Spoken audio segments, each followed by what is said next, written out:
ओम शांति। आज प्यारे मीठे बाबा की मुरली मंथन की डेट है 26 अप्रैल 2024। तो आज मीठे बाबा अपने बच्चों से कह रहे हैं, शरीर निर्वाह अर्थ कर्म करते हुए बेहद की उन्नति करो। जितनी अच्छी रीति बेहद की पढ़ाई पढ़ेंगे उतनी उन्नति होगी। तो बाबा कहते हैं शरीर निर्वाह अर्थ कर्म तो सभी को करना है। अब भोजन की थाली सामने आ गई है, अब उस पर कर्म क्या करेंगे? हाथ डाल के मुंह में तो डालेंगे? हाँ, कैसे जाएगा भोजन अंदर? तो बस यही कर्म करना है। भगवान ने ये श्रीमत से भरी हुई थाली हमको दे दी।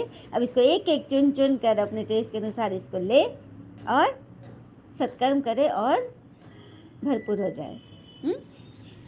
और अपनी जितना बेहद की पढ़ाई पढ़ेंगे बाबा की मुरली की तो उतनी उन्नति होगी। और कहते हैं ना, भगवान की जब कृपा होती है ना हम पे, तो वो हमें बुद्धि दे देते हैं। और जब बहुत कृपा होती है तो उस बुद्धि में ज्ञान डाल देते हैं। तो ये ज्ञान भगवान हम पे डाले, समझ जाइए कि हमारे ऊपर तो ईश्वर की अपार कृपा है। मानते हैं ना सभी इस बात को? प्रश्न, तुम बच्चे जो बेहद की पढ़ाई पढ़ रहे हो, इसमें सबसे ऊंची डिफिकल्ट सब्जेक्ट कौन सी है? सबसे ऊंची डिफिकल्ट सब्जेक्ट कौन सी है? इस पढ़ाई में सबसे ऊंची डिफिकल्ट सब्जेक्ट है भाई भाई की दृष्टि पक्की करना। बाबा ने ज्ञान का जो तीसरा नेत्र दिया है, उस नेत्र से आत्मा भाई भाई को देखो। जरा भी आंखें धोखा न खाए, किसी भी देहधारी के नाम रूप में बुद्धि न जाए, बुद्धि में जरा भी विकारी छीछी संकल्प न चले। यह है मेहनत। इस सब्जेक्ट में पास होने वाले विश्व का मालिक बन जाएंगे। सुना? सिर्फ अपने भाई भाई को ही नहीं, अपने जात भाई भी नहीं, आत्मा भाई भाई, हर एक आत्मा, चाहे वो किसी भी तबके का हो, नीचे तबके का है, ऊंचे तबके का है, किसी भी जाति का है, हमें उसके प्रति भाई भाई वाली पक्की स्नेही दृष्टि रखनी होगी। यही है सबसे बड़ी डिफिकल्ट सब्जेक्ट। बाबा ने हमें तीसरा नेत्र दिया है ज्ञान का, और ज्ञान का तीसरा नेत्र खुलता ही है पवित्रता से, और पवित्रता सबसे पहले है भोजन की। उसी से मन बुद्धि के द्वार खुलते हैं। कि भगवान कहते हैं मैं पवित्रता का सागर हूँ, और तुम्हारे अंदर अपवित्रता होगी तो वो ज्ञान अंदर जाएगा कैसे? ठक ठक करता ही रह जाएगा, अच्छा लगेगा लेकिन अंदर कुछ नहीं जाएगा। तो अंदर ले जाने के लिए हमें भगवान की श्रीमत पे चलनी होगी, यही तो मेहनत है। ओम शांति। बेहद के पिता बैठ बेहद के बच्चों को समझाते हैं, हर एक बात एक हद की होती है, दूसरी बेहद की होती है। इतना समय तुम हद में थे, अब बेहद में हो। हद में थे, द्वापर से कलयुग में हद में थे, अपनी अपनी सभी ने सीमाएं बांध के रखी थी। अभी सीमा तोड़ के एकदम भगवान हमें हद से परे बेहद का देने आया है, बेहद का वर्षा, स्वर्ग का वर्षा। उसको लेने में भी वो कटौती कर रहे हैं, तो बाबा क्या करेंगे बोलो? फिर छोटे छोटे बच्चे भी तुम ही हो, तुम बच्चों को भी संभालते थे। हाँ, बगीचे में फूल भी देखो, पक्षी भी देखो, जैसे टिकलू टिकलू करते हैं, वह मनुष्य सृष्टि भी इस समय ऐसे ही है। बाबा कहते हैं मनुष्य सृष्टि में छोटे बच्चे, बड़े बच्चे, बूढ़े बच्चे, प्रौढ़, किशोरावस्था, सारे उम्र के यहाँ पे भांति भांति के फूल हैं। और कैसे सब टिकलू टिकलू करते हैं आपस में। तो ऐसे ही होता है बगीचे में, जैसे चिड़िया ची ची कर रही है ना, कोई कुकू कर रहा है, कोई गुटू गु कर रहा है, सभी तरह के हैं, उसी तरह से यहाँ लोग भी हैं मनुष्य सृष्टि में। और पता है ब्रह्मांड, यूनिवर्स कैसे काम करता है? पता है यूनिवर्स को काम करने के लिए ना, वो उसको ये नहीं पता क्या सही है क्या गलत।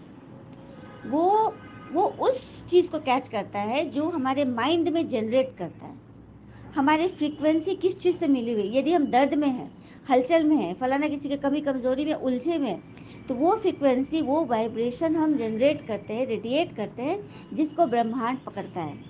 और वो समझता है कि ओह ये इस अवस्था में है, इसको यही चीज चाहिए, तो वो हमको लौटा के वही देता है। अब हम सब समझ ले कि हमें अपने मस्तिष्क में कौन सी बात रखनी है, और किस अवस्था में हमारी वृत्ति, हमारी दृष्टि, हमारी सोच, हमारे कर्म चलने चाहिए। हम जो चीज चाहते हैं हम अपनी सोच में वही चलाएं। चलिए बातें आ गई, बातों की दुनिया, बातें तो आएंगी ही, लेकिन उस बात को सेकंड में फुल स्टॉप करके अच्छे रूप में अपने आप को जनरेट करें, ताकि ब्रह्मांड तक वो संदेश पहुंचे ही नहीं, उसके पहले हम अपने आप को ठीक कर लें। ठीक है, हम दर्द में हैं, वो ब्रह्मांड को नहीं जाना चाहिए, हम तुरंत उसको ओवरकम कर लें। ठीक है, और अपने आप को सुधार ले। चलिए, पहले तो हमें पता ही नहीं था अपने वाइब्रेशन को कैसे ठीक करें, फ्रीक्वेंसी कैसे, प्योर फ्रीक्वेंसीज कैसे जनरेट करें। तो भगवान आ गए ना, ये मुरली वही तो करा रही है करामात। और कहते हैं ना, अज्ञान की शक्ति क्रोध है और ज्ञान की शक्ति मौन है। मन का मौन, सिर्फ मुख का मौन नहीं। बहुत लोग मुख का मौन करते समझते हैं हम बहुत अच्छा काम कर लिए, जबकि मन तो बराबर चल रहा है। मन का मौन, मन का मौन तभी रखेंगे जब हम हर एक परिस्थिति को समझेंगे और अपनी कमी देखना शुरू करेंगे, तब मन का मौन होगा। जब तक हम दूसरे का देखेंगे ना, तो मुख भी मौन नहीं होगा, मन भी मौन नहीं होगा, और हम ब्रह्मांड को वही संदेश देंगे और वही हमारे तरफ रीच होता जाएगा। तो गलती हम ही से होती है, हम ही है कल्प्रिट। बाबा ने यही बताया, ठीक है। फिर बाबा कहते हैं, बच्चों को बताया ना, ये जो भक्ति मार्ग के शास्त्र है, ये फिर भक्ति मार्ग में पढ़े जाएंगे। अभी तुम्हें ज्ञान मार्ग का शास्त्र मिला है, वो है मुरली। और जितना जो पुरुषार्थ करेंगे उतना उच्च पद पाएंगे। जैसे कल्प कल तुमने किया था, वो करते जाएंगे। अच्छा, मीठे बच्चों प्रति भगवान की नमस्ते, हम बच्चों के भी प्यारे बाबा को नमस्ते। धारणा के लिए मुख्य सार, पहले पॉइंट, मनसा वाचा कर्मणा पावन बनना है। बुद्धि में विकारी संकल्प भी न आए। विकारी संकल्प अर्थात किसी के लिए बद्दुआ नहीं दे रहे, क्यों, क्या, कैसे, फलाना ऐसे कैसे कर सकता है, ये बात हमें विकारी बताती है। यही विकारी संकल्प है जो न आए। हमें आत्मा भाई भाई हूँ ये अभ्यास करना है, किसी के नाम रूप में नहीं फंसना है। दूसरी पॉइंट, जैसे बाबा वफादार हैं, बच्चों को सुधार कर साथ ले जाते हैं, ऐसे वफादार बनना है, कभी भी फारकती नहीं देना है। भगवान वफादार है ना, हमारे लिए आए ना हमें पढ़ाने के लिए, हाँ, तो हमें भी सबके प्रति वफादार बनना है, सबको अच्छी अच्छी बातें समझानी है, सबके कल्याण के निमित्त बनना, सबके लिए दुआ करनी है। वरदान है, सदा हल्के बन, बाबा के नैनों में समाने वाले सहज योगी भव। सदा हल्के बन, बाबा के नैनों में समाने वाले सहज योगी भव। तो नैनों में कौन समाता है? नैनों का नूर कौन बनता है? जो कि आंखों का तारा होता है, ईश्वर का प्यारा होता है। तो ईश्वर का प्यारा बनने के लिए एक ही श्रीमत है, मुरली से प्यार, श्रीमत से प्यार, और अगर कोई निमित्त है तो उनके वचनों से प्यार, क्योंकि वो आपके भले के लिए ही बोल रहा है, आपके लिए ही सोच रहा है, दुआ कर रहा है। तो हल्के बन जाएंगे। हल्के बनो तो बाबा के नैनों में नूर बनकर चमकते रहेंगे और सहयोगी बन जाएंगे। विस्तार है, संगम युग पर जो खुशियों की खान मिलती है वह और किसी युग में नहीं मिलती। इस समय बाबा और बच्चों का मिलन है। वर्षा है, वरदान है। वर्षा अथवा वरदान दोनों में मेहनत नहीं होती, इसलिए आपका टाइटल ही है सहज योगी, इजी वे में योगी। योगी अर्थात याद करने वाला, फरियाद करने वाला नहीं, याद करने वाला। बच्चे अपने सब बोझ बाबा को दे दो और खुद हल्के हो जाओ। इतने हल्के बनो जो बाबा अपने नैनों में बिठा कर ले जाए। बाबा से स्नेह, बाबा की स्नेह की निशानी ही है सदा हल्के बन, बाबा की नजरों में समा जाना। बहुत सुंदर गीत था ना। चरणों में जगह मांगी थी, तूने दिल में बसा लिया। थी एक नजर के प्यासे, नजरों में बसा लिया।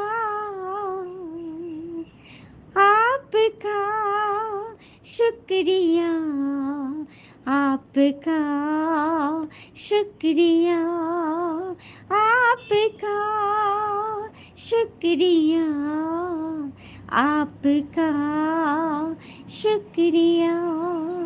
तो देखा, चरणों में जगह मांगी थी भक्ति में, और बाबा ने ज्ञान में हमें नैनों में बसा लिया। स्लोगन है, निगेटिव सोचने का रास्ता ही बंद कर दो तो सफलता स्वरूप बन जाएंगे। निगेटिव, फलना ऐसा वैसा क्यों नहीं, मैं क्या करूं, कैसे अरे आपके पास रास्ता है, आपके पास निमित्त है, अपना कल्याण कर ले। वो रास्ते को ही बंद कर दे जो आपको दर्द में ले जा रहा है। ठीक है, हम जब कहीं जाते हैं सफर में और 2-3 रास्ते तिगाड़े या 4 राहें मिलते हैं, तो हम पता करके जाते हैं ना कौन सी रास्ता सही है।